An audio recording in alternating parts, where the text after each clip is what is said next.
Assalamualaikum warahmatullahi wabarakatuh. Selamat malam teman-teman. Salam sejahtera bagi kita semua. Shalom, Om Swastiastu, Namo Buddhaya, salam kebajikan. Jadi di sini kami dari kelompok 6 akan mempresentasikan hasil diskusi kami mengenai bab bumi dalam tata surya dengan subbab anatomi bumi. Sebelumnya kami akan memperkenalkan diri terlebih dahulu. Perkenalkan, saya Fatih Aksel Respati dengan NIM 1132500099 dari Prodi Teknik Perminyakan. Saya Nova Faujeng Caksono dengan NIM 111250089 dari Prodi Teknik Geologi. Saya Iksan Bima Putra Gunawan, NIM 112250083 dari Teknik Pertambangan. Saya Alfansi Ramadan dengan NIM 114250050 dari Prodi Teknik Lingkungan. Perkenalkan, nama saya Rafanino Zaki Nugraha dengan NIM 111250083 dari Teknik Geologi. Perkenalkan, saya Gandung Priamboto dengan NIM 112250081 dari Teknik Prodi Pertambangan. Perkenalkan, nama saya Muhammad Nur Syawat dengan NIM 112250086 dari Prodi Teknik Pertambangan. Perkenalkan, nama saya Muhammad Irfan Hidayat dengan NIM 117250034 dari Teknik Geomatika. Perkenalkan, nama saya Muhammad Zulfin Rizky dengan NIM 116250036 dari Prodi Teknik Metalurgi.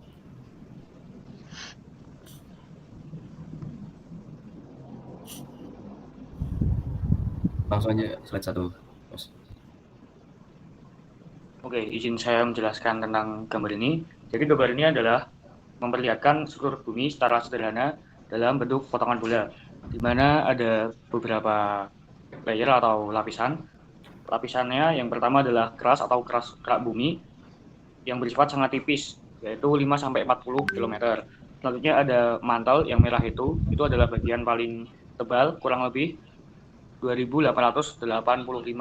Lalu dilanjut dengan outer core atau inti luar yang berbentuk yang cair itu kurang lebih 2270 km.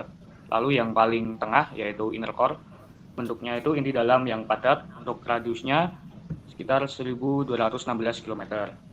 Jadi inti bumi ini terbagi dua, yaitu cair dan padat yang menyebabkan munculnya medan magnet bumi. Bisa dilanjut. Selanjutnya kita diperlihatkan mengenai diagram lengkung atau bumi apabila dibelah dua.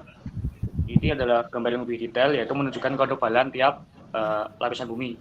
Yang pertama, ini kurang lebih seperti tadi, ada kerak, yaitu dibagi menjadi dua, yaitu oceanic keras, kerak samudra yang bersifat tipis, kurang lebih hanya 5 km, dan continental keras, yaitu kerak benua yang lebih tebal, yaitu sekitar 30-40 km. Selanjutnya ada litosfer. Litosfer ini wujudnya kaku, yaitu setebal kurang lebih 100 km. Selanjutnya ada adenosfer. Adenosfer adalah lapisan lunak di bawah litosfer. Kedalamannya hingga 660 km. Adenosfer ini berperan dalam pergerakan lempeng. Selanjutnya ada mantel hingga kedalaman 2900 km, yaitu selanjutnya ada outer core itu sampai kedalaman 2270 km, dan inner core yang berbentuk padat dengan jari-jari kurang lebih 1216 km. Jadi total jari-jari bumi kurang lebih adalah 6371 km. Bisa dilanjut. Selanjutnya kita mendapati diagram segitiga. Ini akan membedakan layer bumi yang kiri yaitu lapisan sesuai komposisinya, dan yang kanan adalah lapisan skala mekanika. Jadi yang kiri itu penyusun kimia dan yang kanan itu sifat mekaniknya atau fisik. Kita mulai dari yang kiri dulu. Itu ada keras, yaitu lapisan terluar tipis dan tersusun dari batuan beku seperti granit, basalt, dan ultra basic. Selanjutnya ada mantel yang sangat tebal, paling tebal, tersusun dari batuan ultra basa dan kedalamannya hingga kurang lebih 2900 km. Selanjutnya ada core atau inti bumi yang terdiri dari besi dan nikel. Kita masuk ke bagian kanan yang mekanis. Itu ada litosfer. Litosfer adalah lapisan padat bersifat kaku dan rapuh yang terdiri dari kerak dan bagian atas mantel. Selanjutnya ada astenosfer yang bersifat panas, plastis, dan memungkinkan pergerakan lempeng tektonik. Selanjutnya ada mesosfer, yaitu atau lower mantle yang bersifat padat, kaku, dan bertekanan tinggi. Lalu ada outer core yang berbentuk cair dan inner core yang berbentuk padat. Kenapa padat? Karena inner core sendiri mempunyai tekanan yang sangat tinggi. Sekian bisa saya jelaskan, akan dilanjutkan oleh teman saya. Nah, selanjutnya kita akan membahas tentang kerak bumi. Nah, kerak bumi ini tuh lapisan paling luar dari struktur bumi. Nah, lapisan ini bersifat keras, padat, dan relatif lebih dingin dibandingkan lapisan di bawahnya. Nah, untuk ketebalannya itu bervariasi, rata-rata antara 70 hingga 100 km. Dan tersusun dari 3 jenis batuan, yaitu batuan beku, batuan sedimen, dan batuan ubahan. Nah, kerak bumi sendiri ini terbagi menjadi 2 jenis, yaitu kerak samudra yang berada di dasar laut. Nah, kerak itu lebih tipis dengan ketebalannya itu hanya sekitar 5-10 km. Nah, selanjutnya ada kerak benua yang berada di daratan. Jauh lebih tebal dari kerak samudra, yaitu dengan rata-rata ketebalan sekitar 85 km. Perbedaan ini yang mempengaruhi bentuk permukaan bumi antara wilayah samudra dan benua.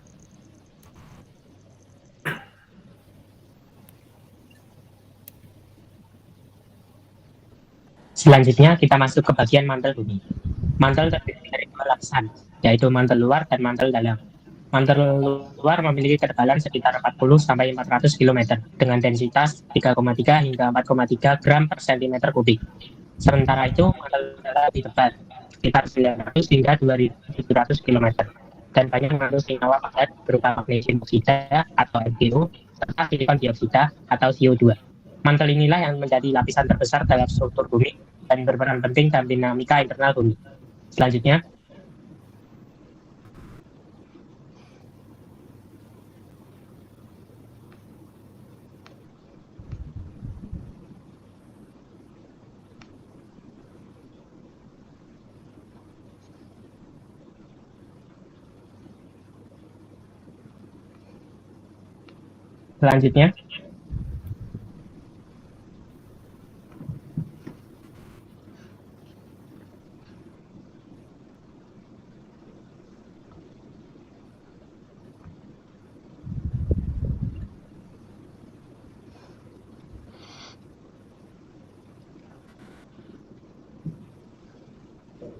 Selanjutnya kita membahas inti bumi.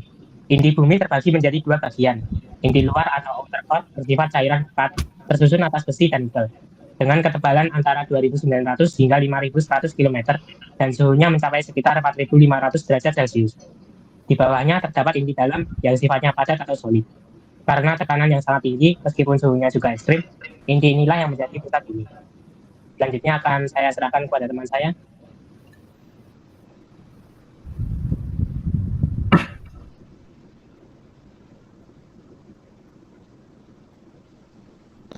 Yang terdiri dari beberapa lapisan utama berdasarkan komposisi dan sifat fisiknya. Lapisan paling luar adalah kerak keras dengan ketebalan 0 hingga 100 km yang menjadi tempat berlangsungnya proses geologi permukaan seperti vulkanisme, tektonik, dan sedimentasi. Kerak dan bagian mantel paling atas yang bersifat kaku disebut litosfer. Di bawahnya terdapat atenosfer yang lebih plastis sehingga memungkinkan pergerakan lempeng tektonik. Selanjutnya, mantel memiliki ketebalan hingga 1.900 km dan merupakan bagian terbesar bumi. Pergerakan konveksi pada mantel inilah yang menjadi penggerak utama dinamika lempeng tektonik. Di bagian lebih dalam terdapat inti bumi atau core yang terbagi menjadi 2. Yang pertama, inti luar atau outer core bersifat cair, terletak antara 2.900 hingga 5.100 km kedalamannya. Pergerakan fluida logam di inti luar membangkitkan medan magnet bumi, yaitu geodinamo. Yang kedua ada inti dalam inner atau inner core, bersifat padat, dengan kedalaman lebih dari 5.100 km hingga pusat bumi di 6.378 km. Komposisinya didominasi besi dan nikel, padat akibat tekanan yang sangat tinggi. Selanjutnya lagi dijelaskan oleh teman saya.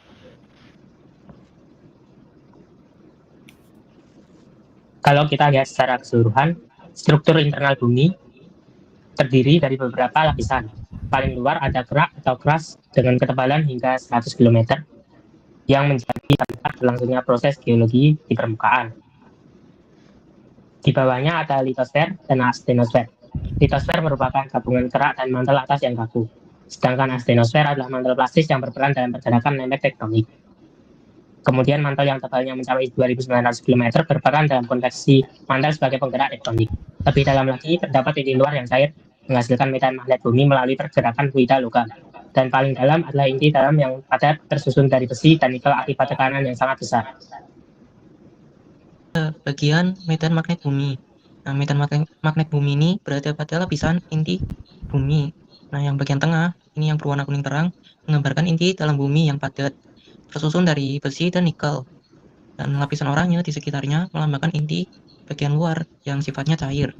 Nah, di lapisan inti bagian luar ini terdapat pergerakan fluida. Lingkaran-lingkaran kecil di lapisan oranye menunjukkan adanya arus konveksi. Nah, arus konveksi ini terjadi karena perbedaan suhu, yaitu panas dari inti dalam mengalir keluar, sehingga logam cair bergerak terus-menerus. Ini mengakibatkan efek dinamo. Pergerakan logam cair di inti bagian luar menghasilkan arus listrik. Arus listrik tersebut menciptakan medan magnet raksasa yang kita sebut sebagai medan magnet bumi. Nah, fungsi dari medan magnet bumi itu sendiri melindungi bumi dari partikel berenergi tinggi yang berasal dari angin matahari. Yang kedua, membuat jarum kompas bisa menuju ke arah utara hingga selatan. Dan medan magnet bumi ini penting untuk kehidupan karena tanpa medan magnet, atmosfer bisa terkikis oleh angin matahari.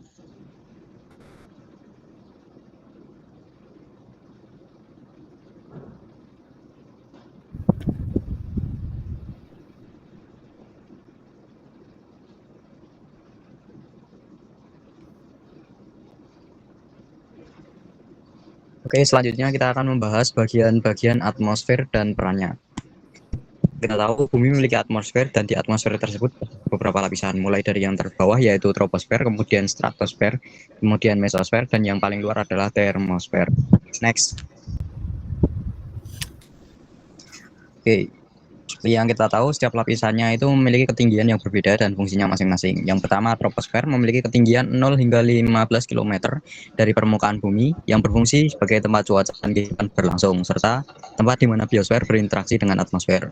Kemudian stratosfer dengan ketinggian 15 hingga 50 km yang dimana mengandung lapisan ozon atau O3 dan berfungsi untuk menyerap UVB dan UVC.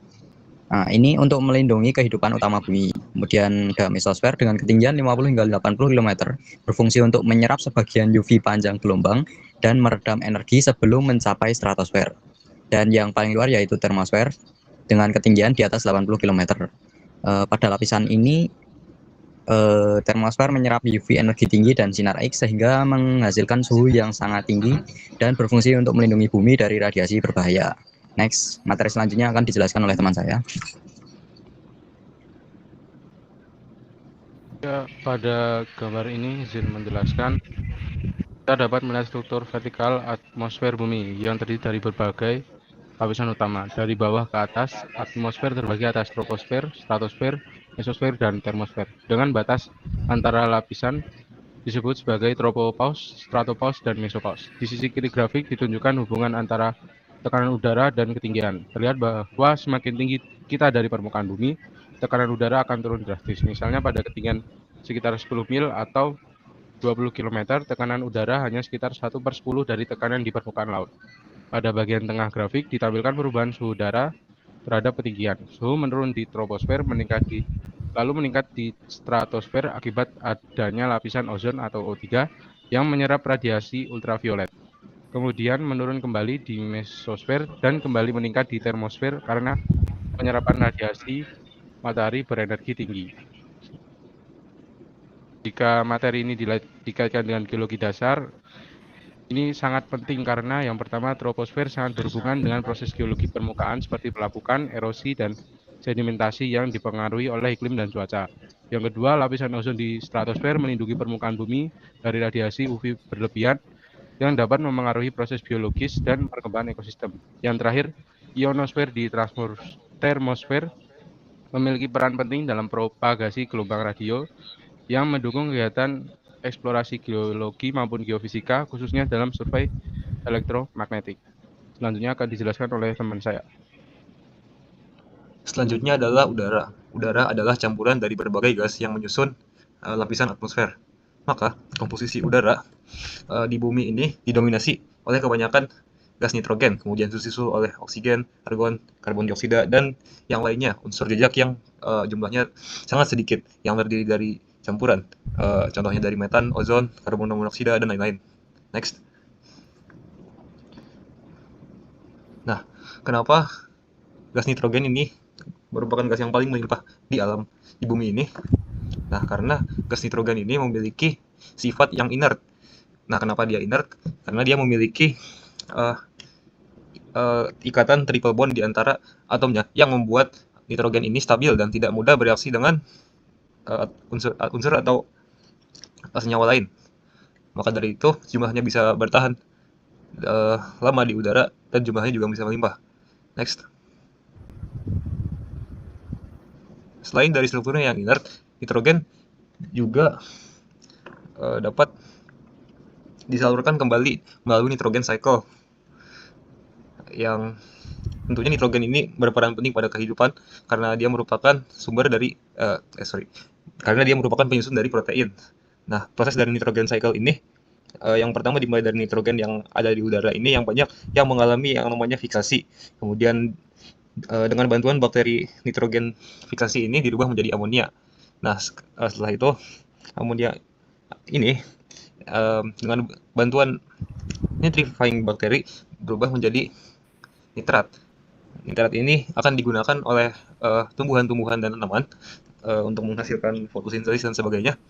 Yang kemudian setelah itu dengan bantuan denitrification bakteri mengalami proses denitrifikasi, yakni berubahnya nitrat ini menjadi nitrogen kembali yang dilepaskan ke alam. Selanjutnya akan dijelaskan oleh rekan saya. Oke, selanjutnya yaitu mengenai global distribution of water atau distribusi air yang ada di bumi. Seperti yang kita ketahui, kalau bumi ini disebut dengan planet biru, yang dimana sebagian besar permukaannya itu diisi oleh air.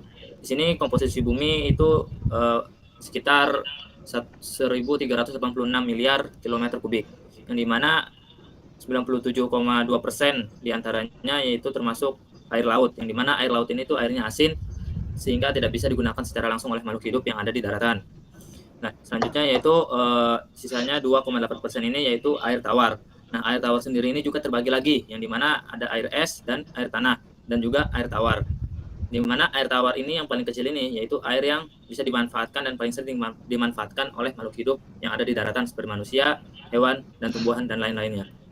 Selanjutnya yaitu konsep siklus hidrologi yang ada di bumi.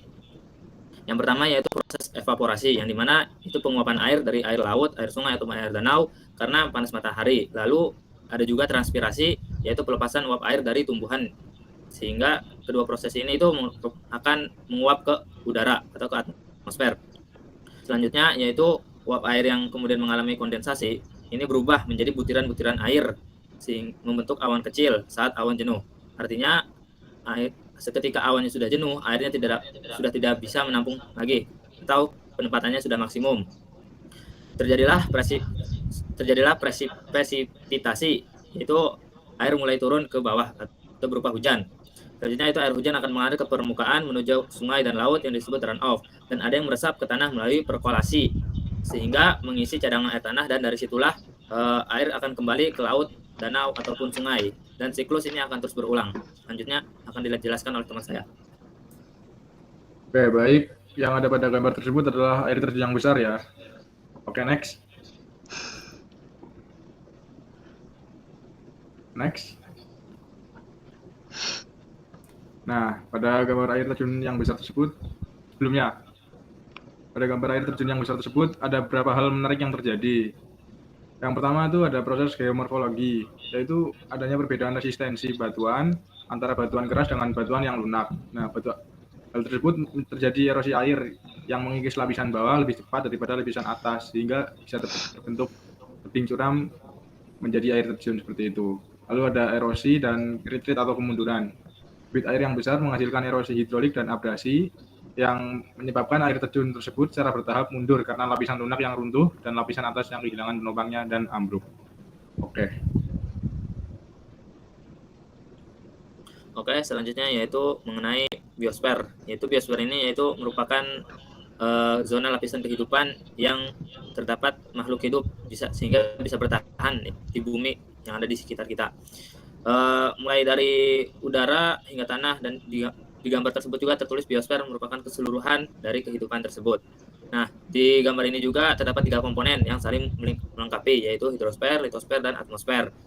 Sehingga biosfer ini saling berikatan. yang dimana di atmosfer terdapat burung, matahari, awan, dan udara. Di hidrosfer terdapat ikan, air, dan makhluk-makhluk laut lainnya. Dan di litosfer itu terdapat tikus dan fosil-fosil lainnya. Selanjutnya, Oke, selanjutnya kita akan membahas mengenai klasifikasi awan. Seperti yang terlihat pada gambar, terdapat beberapa jenis awan seperti cirrus, cumulus, cirrostratus, stratocumulus, dan cumulonimbus. Namun, menurut Luke Howard, atau yang biasa disebut sebagai bapak awan, terdapat 10 jenis awan, dan 3 diantaranya merupakan bentuk dasar seperti cirrus, cumulus, dan stratus, dan 7 sisanya yaitu cirrocumulus, cirrostratus, stratocumulus, nimbus, cumulonimbus, altocumulus, dan altostratus merupakan gabungan dari 3 bentuk dasar awan yang sebelumnya. Oke, selanjutnya akan dijelaskan teman saya.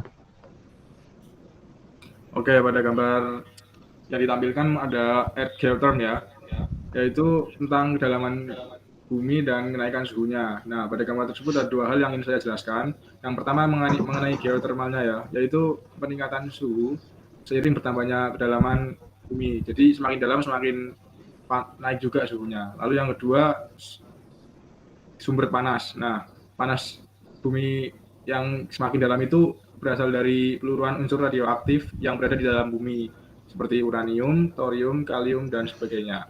Oke.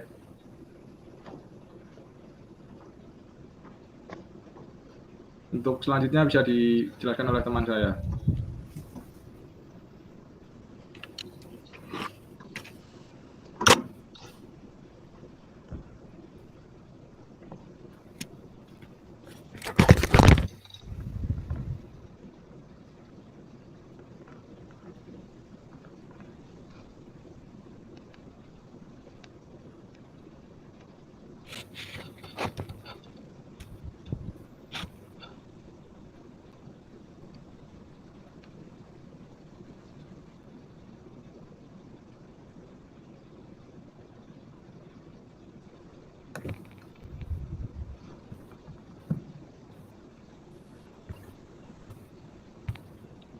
Nah, untuk selanjutnya ini tadi kan sudah dibahas kan ya.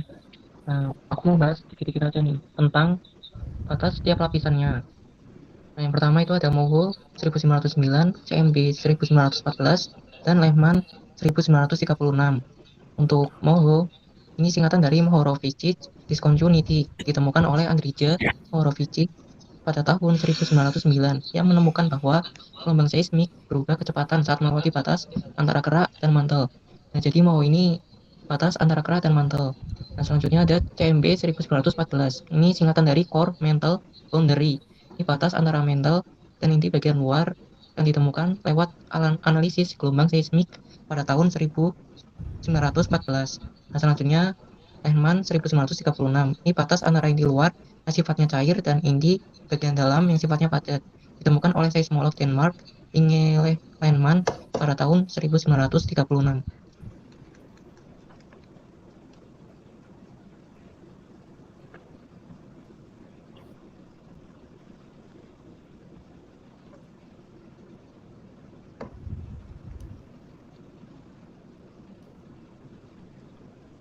Untuk selanjutnya bisa dijelaskan oleh teman saya.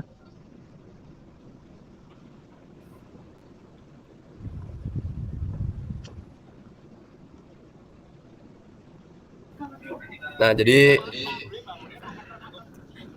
di sini ada 4 lapisan ya, teman-teman. Nah, lapisan pertama itu adalah lapisan kerak. Nah, lapisan kerak itu terbagi menjadi 2, kerak samudra dan kerak benua. Untuk komposisinya sendiri adalah basalt dan granit. Dan kedalamannya untuk kerak samudra itu 7-10 km dan kerak benua itu 20-70 km. Untuk sifatnya sendiri, kerak samudra itu dingin, kaku, dan rapuh. Nah, kerak benua itu juga sama sifatnya. Nah, yang kedua adalah lapisan litosfer. Nah, litosfer ini mencakup kerak dan mantel bagian atas. Nah, untuk komposisinya sendiri itu bervariasi antara kerak dan mantel itu berbeda komposisinya. Untuk kedalamannya sendiri kurang lebih 100 km dan sifatnya itu dingin, kaku, dan rapuh. Nah, yang ketiga adalah lapisan mantel. Nah, lapisan mantel ini ada bagian atas mantel yang merupakan bagian dari litosfer, dan selanjutnya adalah astenosfer. Yang ketiga adalah bagian atas mantel dan sisanya, dan yang terakhir adalah mantel bagian bawah.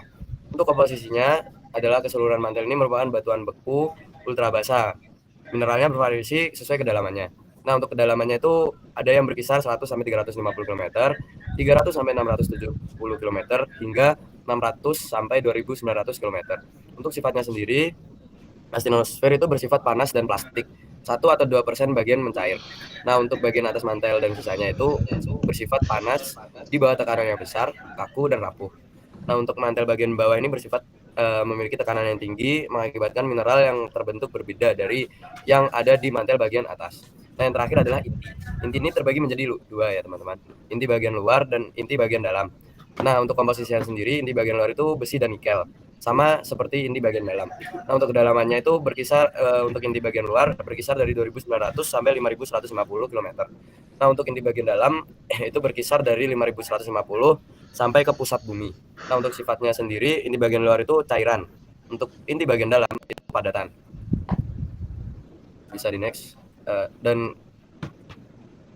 terima kasih teman-teman sudah mendengarkan penjelasan dari kami kelompok 6. Kalau ada salahnya mohon maaf.